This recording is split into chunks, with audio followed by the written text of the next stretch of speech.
Let me give you 7 keys real quickly. 7 keys to successful courtship, very quickly.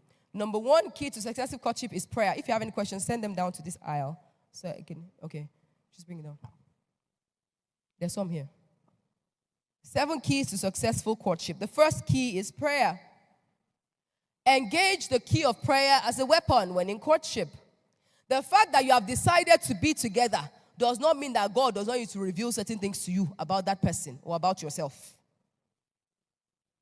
So engage the mystery of prayer.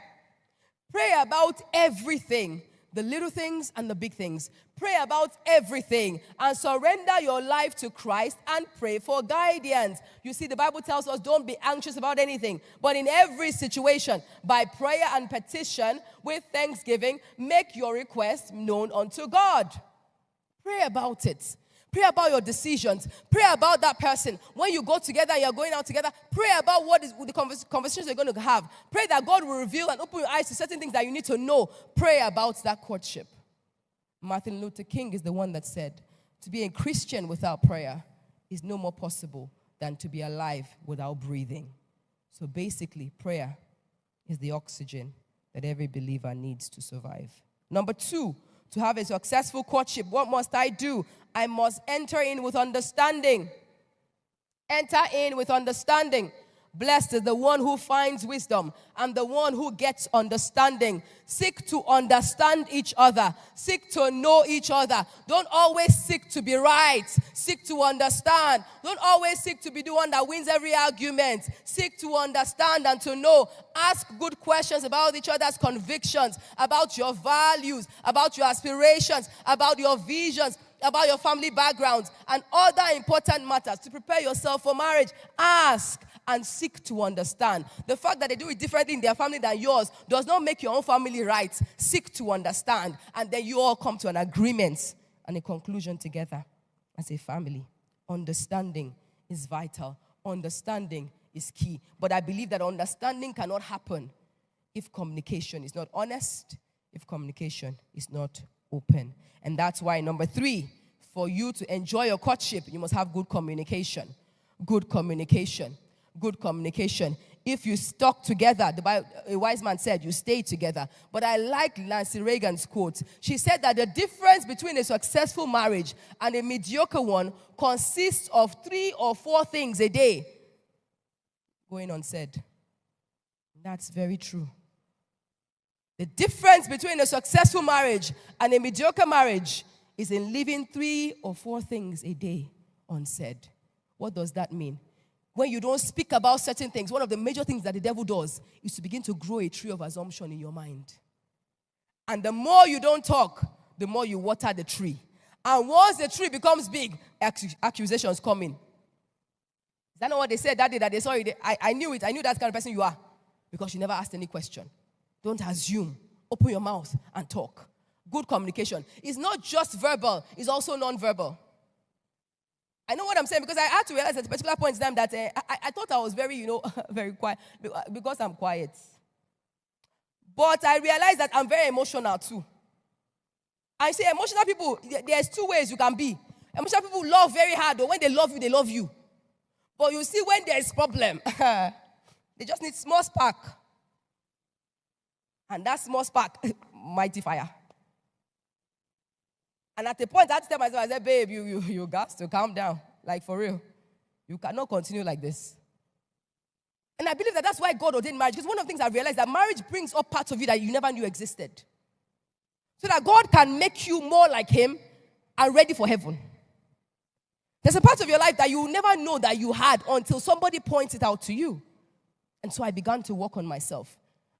And you see, those things don't happen in just one day. For example, how many years? And I think it's 12. We just turned 12 years in marriage the other day. So you cannot expect me to be the same person that got married in 2013. Very far from it. Because you change and you grow every day. But without good communication, you cannot grow. You cannot change. You cannot evolve. You cannot become better. So for your marriage to be great, you must talk. You must communicate. And you must be careful about your non-verbal cues.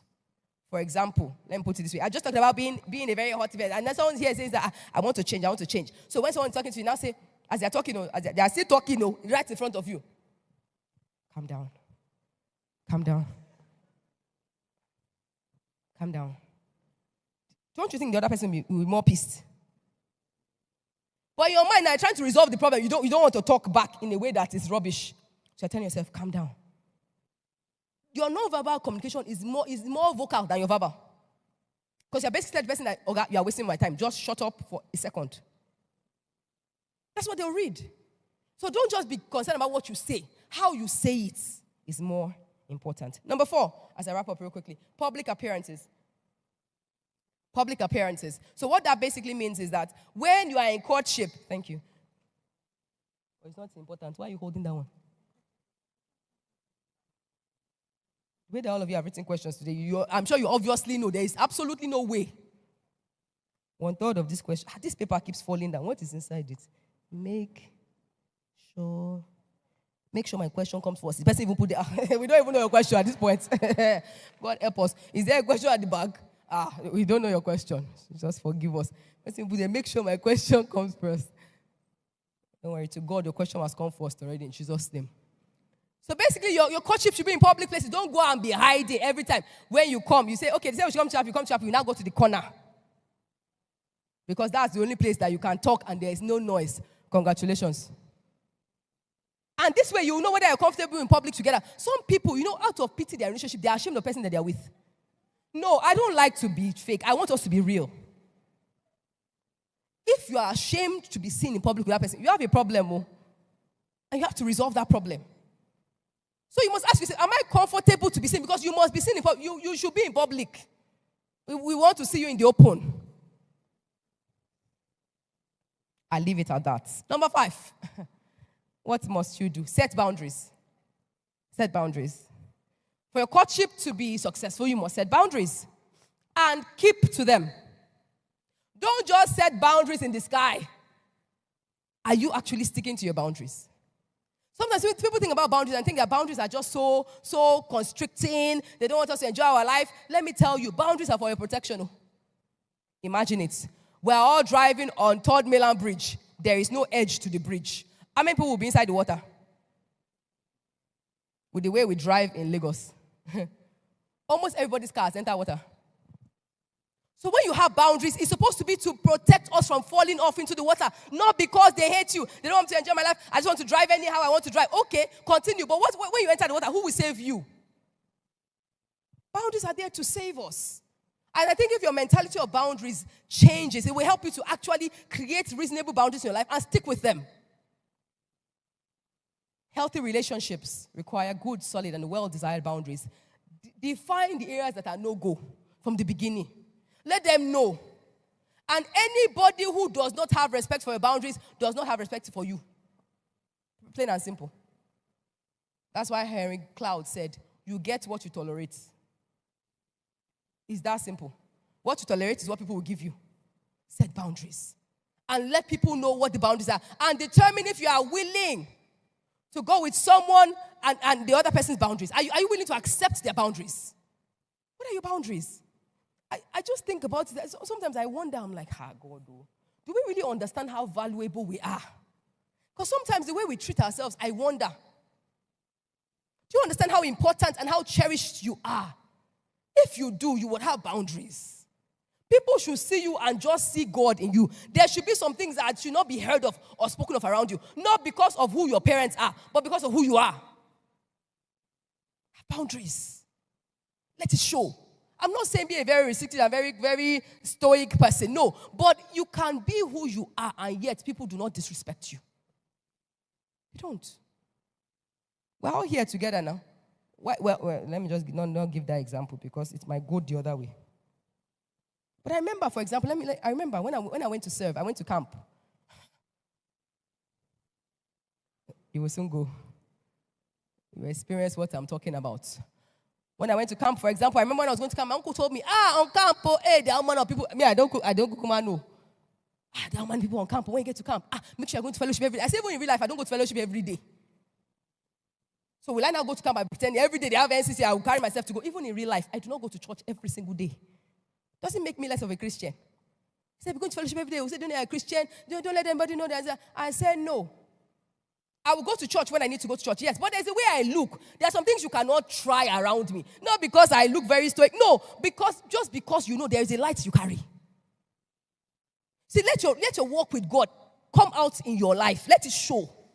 Enough of saying I'm a Christian. Do you carry God? Does light exude from you? These are the boundaries you have to have. If you know that by the time they hold your hand, electricity will go from your head to your brain, you also really reduce holding hands.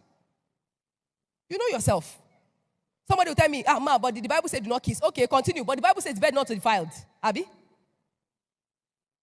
So you like to play with fire. You just go next to fire. Let me just go around the campfire. I'm just dancing around fire. I'm not touching fire. I'm just dancing. One day the wind will blow you. You will enter the fire.